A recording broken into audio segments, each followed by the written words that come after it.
Kadama TV nabagamba nti bwe wanaabeerangawo enkyuka mu nnyonyi oba enkyukakyuka mu nnyonyi according to Ministry of Foreign Affairs tujja kubeera nga tubabuulira. Luli twabasomera ekiwandiiko ekyava mu Ministry of Foreign Affairs nga twali tukiggye ku peegi yaabwe, naye olwaleero bakyusizzaamu mu ntambula z'ennyonyi ng'era tugenda kubeera nga tubawa updates ate ze bakozeemu. Kino tekimalaamu maanyi bw'oba towulidde nsi yo okubeera nga bagenda kuggyayo bakadaama, wabeerawo arrangement ate ezigwa obugwi ezijja okuva ku embassy ng'erina econtactinze airlines n'ebeera nga ewaawo ennyonyi. So saagala mubeere nga muggweddemu amaanyi mugambe nti luli Foreign Affairs yali egambye bweti ate kakati tetunyezeeko oba tetwogeddeeko. Njagala mubeere nga mumanya nti embassy gye muli kati nga Ugandan Embassy in Saudi Arabia esobola okukola special arrangement n'ennyonyi yonna n'ebeera ng'ekwatagana ne Ministry of Foreign Affairs mu Uganda n'ebeera ng'ereeta abaana. Wankimanyi bangi nnyo mutera okutubuuza mu comment awo, ate ffe ab'e Jordan, ate ffe ab'e Oman, ate ffe ab'e Kuwait. Arrangement si zino nabo bwe simu abantu abakola ku embassy abakwasaganyiza ddala ekintu kino musobola okubakubira ne mubeebuuzaako ne mbeera nga mubabuuza kiki ekiddira bwe mbeera nga temwerabyewo. Ngenda okubongera okubawa essimu z'abantu ba embassy bwe musobola okukubira nga sinaba kubawa details z'ennyonyi ze bakyusizzaamu. Kakati waliwo omwami gwe bayita Mwami Byaroof, y'ono head of mission akola ku Ugandan Embassy in Saudi Arabia. Omwami ono musobola omukubira ku nnamba eno +966 547 111 665. Osobola omukubira ku nnamba +966 547 665. Oyo omwami osobola omukubira. Bwe baba tebakutte mweyongere okubeera nga muddamu oba okubira, lwansonga omuntu oyinza omukubira nga tali mu position eyo yakukwata simu. So oba osobola okubeera nga ogumiikirizaamu n'oddamu n'omukubira, kuba mulina okumanya nti abaana bayinza okubeera nga balina abaana bangi. Kiringa ffe wano omuntu ayinza okuweereza message nayagala omuddiremu awo immediately naye nga tasobola, kuba ate naffe tubeerako n'ebintu bye tukola privately nti olina okubeera ng'okola emirimu. So kati bwe mba nfunye nange obudde mbasobola okuddamu bakadaama. So omuntu bwe tubeera tumuzzeemu nga tuludde obudde naye era tubeera tujja kumuddamu. N'ekirala mba njagala nnyo mubuuze ebibuuzo bye tutayogedde wano ku YouTube. Waba onoomubuuza ekibuuzo ate nga twakyogerawo ku YouTube oyinza okwesanga nga nnyinza obutafuna budde bukiddamu kuba already mba nkimanyi nti ino gyekiri already twakiteekayo. Then omwami omulala bamuyita Mwami Kakama Ivan. Ennamba eri +966 558 394 601. Ennamba ya Mwami Kakama Ivan eri +966 558 394 601. Abo abaami bakola direct ku embassy. Mubeera musobola okubeera nga mubakubira ku ssimu ne mbeera nga mwogera nabo. Waliwo n'omwami omulala Mayengo Yusuf. Ennamba eri +966 564 749 572. Ennamba ya Mayengo Yusuf eri +966 564 749 572. Kyemulina okumanya nti abantu bano buli munaabakubira musobola okubabuuza arrangement eziriwo. Namba be basinga okubewa nga bamanyi ekintu ky'ennyonyi engeri gye kitambulamu. Ennyonyi nkimanyi wano waliwo ensi ze batoogeddeeko naye mubuuze abantu abo bajja kubabuulira arrangements eziriwo. N'okubeera nga mbakubiriza mweyongere okuregisteringa mubeere nga ennyonyi yonna ebejjawo already oba waregisteringa ne embassy. kati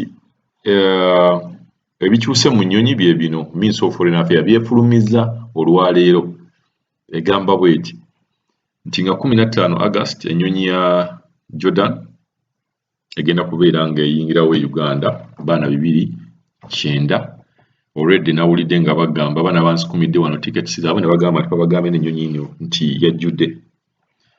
Then nga 18 August waliwo egenda okuva e Washington ng'eva Moscow ng'eyita Moscow Ethiopian Airlines ne wabeerawo abajja 3 okuva Dubai Abu Dhabi nga bakozesa ennyonyi ya Emirates nga 17 August.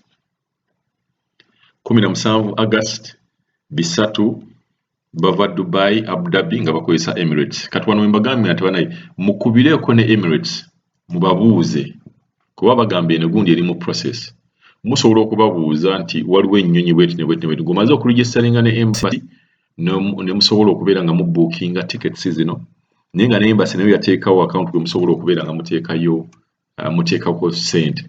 Naye nsuubira ne boogenda ku Emirates n'obalaga babeera bajja kubookinga naye bakubookinga manya nti nno okoze omaze okuregistaringa ne embassy.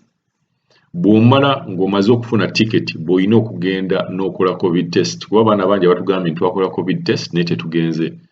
Mala kufuna ticket yo omanye nti n'omaze okubookinga ticket bagikuwadde kati ng'abaana b'e Jordan mulina right okugenda ne babakozesa ne mufuna certificate ya covid n'olema kwonoona ssente.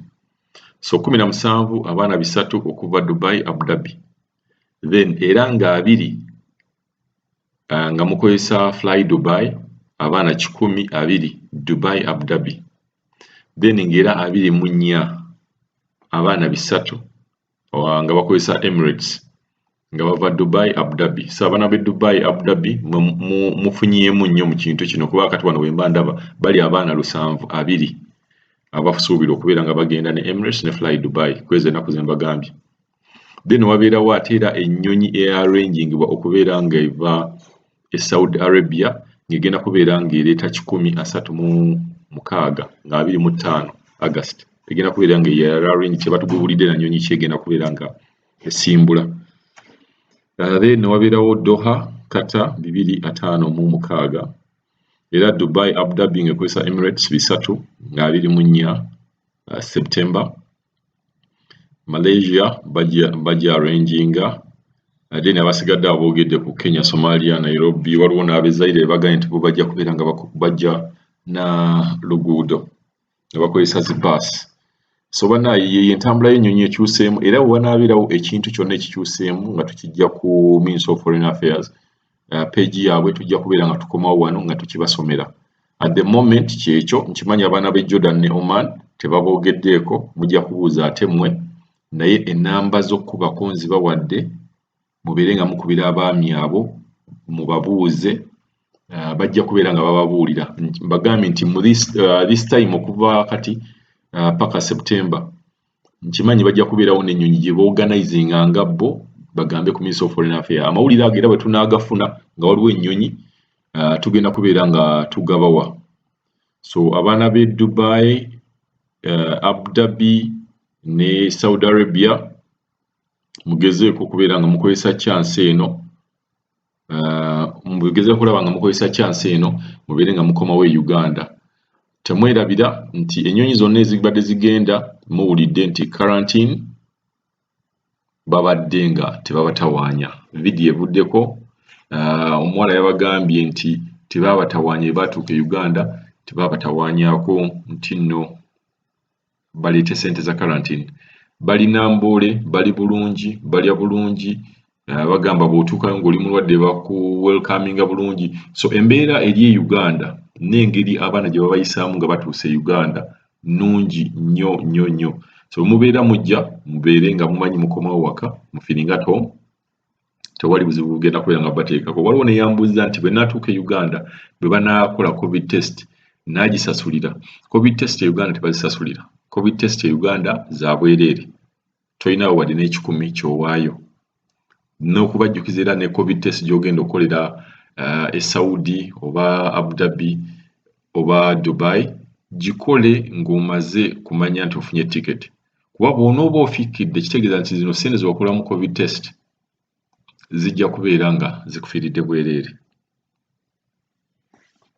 Kyekyo tubagaliza olugendo olulungi n'okubeera nga mweyongere okwewandiisa abateewandiisanga n'okubeera nga mwogerezeganya n'abantu ba embassy bw'aba takukutte gezaawo okubeera ng'oddamu omukubira olulala.